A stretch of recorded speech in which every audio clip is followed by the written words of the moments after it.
ഇവരുടെ ജീവിതത്തിൻ്റെ നന്മകളും അനുഗ്രഹങ്ങളും കൃപകളുമെല്ലാം ദൈവം സ്വർഗത്തിൽ നിന്ന് നൽകിയവരെ അനുഗ്രഹിക്കുവാൻ തക്കവണ്ണം അതിനായിട്ടാണ് നമ്മളെല്ലാവരും ഇവിടെ കടന്നു വന്നിരിക്കുന്നത്. ആ ഒരു ബോധ്യവും നിങ്ങൾക്കെല്ലാവർക്കും ഉണ്ടാകണം. അതുകൊണ്ട് നിങ്ങളുടെ പ്രാർത്ഥനയും സഹകരണവും ഈ ശുശ്രൂഷയിൽ ആദ്യോടന്തം പ്രത്യേകമായിട്ട് ഞാൻ അഭ്യർത്ഥിക്കുകയാണ്. വളരെ വിശുദ്ധമായ ഒരു ദേവാലയത്തിൻ്റെ പശ്ചാത്തലത്തിൽ ദേവാലയത്തിനുള്ളിലാണ് നമ്മളായിരിക്കുന്നത് എന്നും പ്രത്യേകം ഓർക്കണം. വിവാഹം ഓർത്തഡോക്സ് പാരമ്പര്യത്തിൽ അതൊരു കൂദാശയാണ്. അത് രണ്ട് വ്യക്തികൾ തമ്മിലോ രണ്ട് കുടുംബങ്ങൾ തമ്മിലോ ഉള്ള ഉടമ്പടിയോ എഗ്രിമെൻ്റോ അല്ല. ഇതൊരു കൂദാശയാണ്. പ്രത്യേകിച്ച് ഈ കൂദാശയുടെ ഈ വിവാഹത്തിൻ്റെ പ്രത്യേകത സഭയുടെ വൈദിക സ്ഥാനത്തേക്ക് വിളിച്ച് പരിശീലനം കഴിഞ്ഞ് അതിനുവേണ്ടി തയ്യാറാകുന്ന ശമാശനെ ഉടമ്പടിക്കാരിയായി, ആ സഭയുടെ വൈദിക ശുശ്രൂഷയുടെ ഉടമ്പടിക്കാരിയായിട്ടാണ്, വെറും ഭാര്യയായിട്ടൊന്നും മാത്രമല്ല, ഒരു ഉടമ്പടിക്കാരിയായിട്ടാണ് അക്ഷിത ഈ കൂദാശയിലൂടെ ആയിത്തീരുന്നത്. ആ വലിയ ബോധ്യം ഒക്കെ അക്ഷിതയ്ക്കുണ്ടെന്ന് എനിക്ക് നിശ്ചയമായിട്ടറിയാം. കാരണം അക്ഷിത ജനിച്ചു വളർന്നത് ബിലായിലാണ്. ബിലായിൽ സെൻറ് തോമസ് മിഷൻ എന്ന് പറയുന്ന ആ വലിയ മഹാപ്രസ്ഥാനത്തെ തേവദോസ്യോസ് തിരുമേനി വളർത്തിക്കൊണ്ടുവന്ന ആ പശ്ചാത്തലങ്ങളൊക്കെ ചെറുപ്പം മുതൽ കാണുകയും മനസ്സിലാക്കുകയും ഒക്കെ ചെയ്ത് ബിലായിലുള്ള എല്ലാ മനുഷ്യർക്കും, പ്രത്യേകിച്ച് മലയാളികൾക്ക്, ബിലായി മിഷനും അതിൻ്റെ പ്രവർത്തനങ്ങളുമൊക്കെ ബോധ്യമായിരിക്കുകയും അതിൻ്റെ ശുശ്രൂഷയ്ക്ക് വേണ്ടി വിളിക്കപ്പെട്ടിരിക്കുന്ന ഒരു ശമ്മാശനെ ഭർത്താവായി സ്വീകരിക്കാൻ തക്കവണ്ണം ഒരുങ്ങുകയും ചെയ്തപ്പോൾ അതിൻ്റെ ഒരു ബോധ്യമൊക്കെ അക്ഷിതയ്ക്കുണ്ട് എന്ന് എനിക്ക് പൂർണ്ണമായ നിശ്ചയമുണ്ട്. ജോൺ എഫ് കെന്നഡി അമേരിക്കയുടെ പ്രസിഡൻ്റായപ്പോൾ അദ്ദേഹത്തിൻ്റെ ഭാര്യയോട് പത്രപ്രവർത്തകർ ചോദിച്ചു, അമേരിക്കയുടെ ഫസ്റ്റ് ലേഡി എന്നുള്ള നിലയിൽ നിങ്ങളുടെ ഉത്തരവാദിത്വം എന്താണ്? ജാക്ലിൻ കെന്നഡി മറുപടി പറഞ്ഞു, it is my responsibility to take care of the president. It is my responsibility to take care of the president to do his work effectively. പ്രസിഡന്റിൻ്റെ ജോലി ഇഫക്റ്റീവായിട്ട് ചെയ്യാൻ തക്കവണ്ണം അദ്ദേഹത്തെ ടേക്ക് കെയർ ചെയ്യുക എന്നുള്ളതാണ്.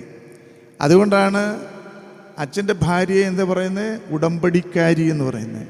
ഉടമ്പടിക്കാരി, സഭയുടെ ശുശ്രൂഷയ്ക്ക് വേണ്ടി വിളിച്ച് ദൈവം വേർതിരിച്ചിരിക്കുന്ന വ്യക്തിയുടെ കൂടെ നിന്ന് ആ ശുശ്രൂഷ ഇഫക്റ്റീവായിട്ട് ചെയ്യാൻ തക്കവണ്ണമുള്ള ആ കൈത്താങ്ങൽ കൊടുക്കുക എന്നുള്ളത്. ആ ഒരു ബന്ധത്തിലേക്കാണ് നിങ്ങളിപ്പോൾ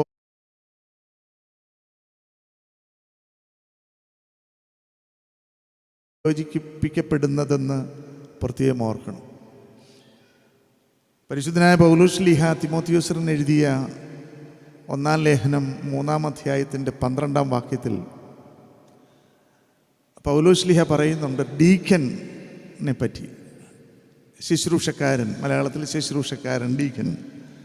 ശുശ്രൂഷക്കാരൻ ഏക ഭാര്യയുടെ ഭർത്താവായിരിക്കണം, മക്കളെയും കുടുംബത്തെയും ഭംഗിയായി നയിക്കാൻ പ്രാപ്തിയുള്ളവനുമായിരിക്കണം. നമുക്കെല്ലാവർക്കും അറിയാവുന്ന വാക്യമാണ്.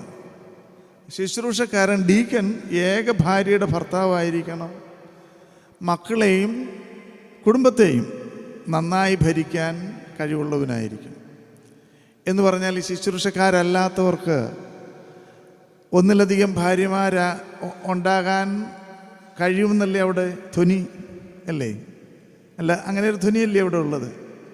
എന്ന് പറഞ്ഞാൽ അന്ന് അങ്ങനെ ഉണ്ടായിരുന്നോ? പോളിഗമി, ബഹുഭാര്യത്വം യേശുക്രിസ്തുവിൻ്റെ കാലത്തിലുണ്ടായിരുന്നില്ല. ഉണ്ടായിരുന്നില്ല. വേദപുസ്തകത്തിലോട്ടത് പറയുന്നില്ല, ഉണ്ടായിരുന്നില്ല. അബ്രഹാമിൻ്റെ പഴയ നിയമകാലത്തുണ്ടായിരുന്നു. പക്ഷേ യേശുക്രിസ്തുവിൻ്റെ കാലത്തിൽ ന്യായപ്രമാണത്തിൽ ബഹുഭാര്യത്വത്തിനെതിരായിട്ടൊന്നും പറയുന്നില്ലെങ്കിലും യേശുക്രിസ്തുവിൻ്റെ കാലഘട്ടത്തിൽ അത് അനുവദിച്ചിരുന്നില്ല. നമ്മളിപ്പോൾ സുവിശേഷം വായിക്കുമ്പോൾ കർത്താവ് പറയുന്ന ഒരു കാര്യമുണ്ട്, ഭാര്യയെ ഉപേക്ഷിച്ച് മറ്റൊരുത്തിയെ വിവാഹം കഴിക്കുന്നവൻ വ്യഭിചാരം ചെയ്യുന്നു എന്നാണ് പറഞ്ഞിരിക്കുന്നത്.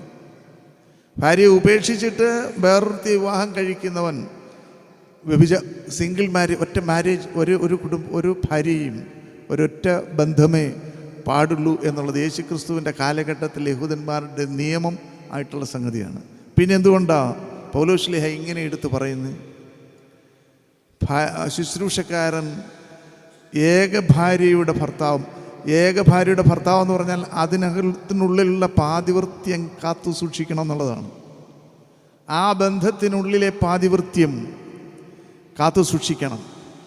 ഇന്ന് വൈദിക ജീവിതത്തിൽ പോലും ഈ ബന്ധത്തിനുള്ളിലെ പാതിവൃത്യം കാത്തു സൂക്ഷിക്കാൻ സാധിക്കാതെ പോകുന്ന മനുഷ്യരുണ്ട്.